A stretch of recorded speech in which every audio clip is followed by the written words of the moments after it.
வழிபாட்டு முறையில் நல ஜாத்திரை என்பது முக்கியமானது. பாத யாத்திரையாகவும் அல்லது நாங்கள் கடையில் வண்டில் மாடுகிற வண்டில்களில் போய் ஒரு தளங்களை தெரிஞ்ச வழிபாட்டு முறை கொண்டு இருக்குது.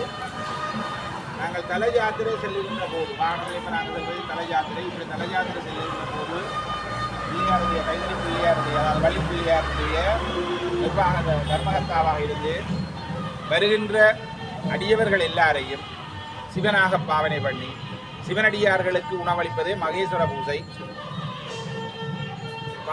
தல யாத்திரை வெளிக்கிடுகின்ற எங்கள் எல்லாருக்கும் ஒவ்வொரு முறையும் தன்னாலான ஏதாவது ஒரு உணவாவது தந்து ஒரு தேத்தண்ணியோடு உணவுண்டு தந்து எல்லாருடைய வயிற்று பசியை போட்டு என்ன நாங்கள் விடியவில்லை 6:30 மணிக்கு வெளிக்கிட்டுருவோம். இப்போ நேரம் 9 மணி ஆகும் 9 காலம்.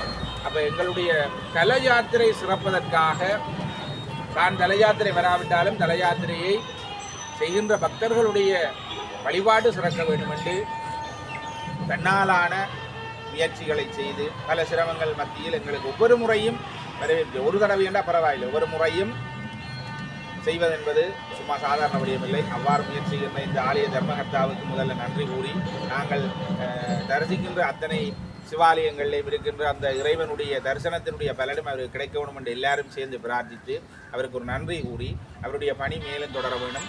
அவர் இருக்கிற வரையும் பிறக்கிற மனுஷன் இறக்கிறது என்றைக்கு ஒரு நாளைக்கு நடக்கும் எல்லாருக்கும்.